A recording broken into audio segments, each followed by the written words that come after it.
트럼프가 다음 주에 의약품과 반도체를 포함한 품목별 관세를 추가로 발표하겠다고 예고했습니다. 또 대미 투자는 대출이 아닌 선물이라고 강조하기도 했는데요. 우리와의 추가 협상 과정에서도 이견이 노출될 가능성이 커졌습니다. 뉴욕을 연결해서 자세한 소식 들어보겠습니다.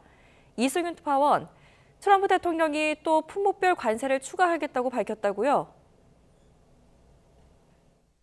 네, 그렇습니다. 트럼프 대통령은 그동안 예고해온 대로 반도체와 의약품에 대한 관세를 조만간 발표할 계획이라고 밝혔습니다. CNBC와의 인터뷰에서 다음 주 정도에 품목별 관세를 더 발표할 예정이라면서 대상 품목으로 반도체와 의약품을 언급했습니다. 특히 의약품에는 처음에는 약간의 관세를 부과하지만 1년이나 최대 1년 반 뒤에는 150%로 이후에는 250%로 관세율을 올릴 것이라고도 말했습니다. 이는 제약사들이 해외에 생산시설을 미국으로 옮기는 데 필요한 시간을 1년에서 1년 반 정도 주고 이후에 관세를 대폭 올리겠다는 의미로 해석됩니다. 트럼프 대통령은 그동안 무역 합의 결과를 자랑하면서 한국이 시장을 개방했는데 엄청난 사업이 될 것이라고 말했습니다. 이어 폐쇄된 국가였던 한국에 갑자기 트럭과 스포츠 유틸리티 차량 등 미국산 자동차를 팔 수 있게 됐다고 강조했습니다. 한국은 미국과 무역 합의 전에도 미국산 자동차를 수입해 왔습니다. 하지만 미국은 한국의 자동차 안전, 환경 기준을 비관세 정책이라고 주장해 왔습니다. 우리 정부는 이번 합의를 통해 미국의 안전 기준을 충족한 자동차는 한국의 안전 기준도 충족한 것으로 받아들이기로 약속했습니다. 트럼프 대통령은 다른 나라들이 관세를 낮추기 위해 약속한 대미 투자가 미국이 갚아야 하는 대출이 아니라 미국에 주는 돈이라고 거듭 주장했습니다. 특히 유럽연합이 약속한 6천억 달러를 미국에 투자하지 않으면 35%의 관세를 내야 한다며 이는 갚아야 하는 게 없는 미국이 원하는 곳에 투자할 수 있는 선물이지 대출 같은 게 아니라고 말했습니다. 그러면서 무역 합의의 세부 내용이 없다는 지적에 내가 원하는 아무 것에나 6천억 달러를 투자한다는 게 세부 내용이라고 강조했습니다. 이를 고려하면 트럼프 대통령은 한국이 투자를 약속한 3,500억 달러에 대해서도 우리 정부가 설명한 대출이나 대출 보증이 아니라고 주장하면서 향후 이견을 빚을 가능성이 제기되고 있습니다.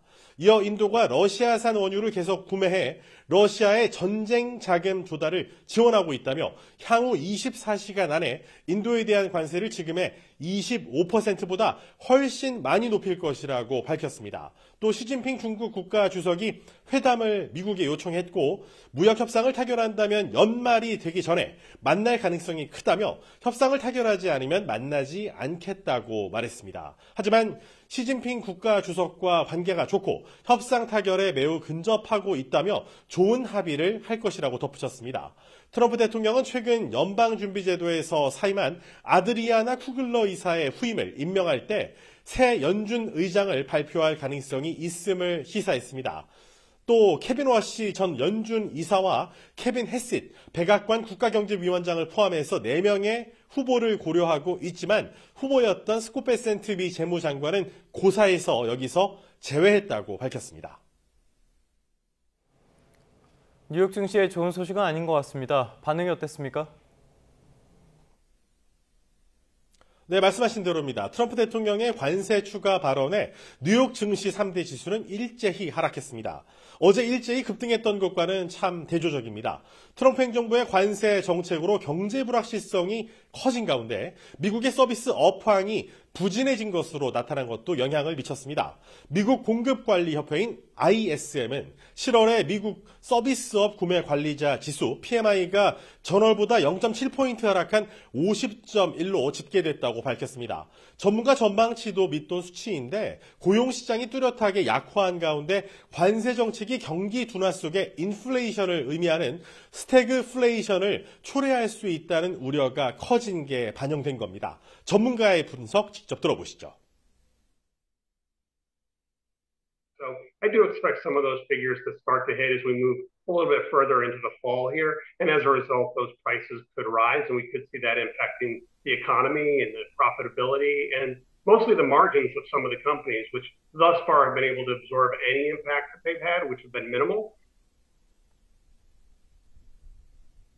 PMI는 경기 동향 파악을 위해 기업의 구매와 공급 담당 임원들을 상대로 신규 주문과 재고, 고용 여건을 설문조사한 결과를 지수화한 지표인데요. 50보다 크면은 확대 국면, 작으면은 위축 국면을 나타냅니다.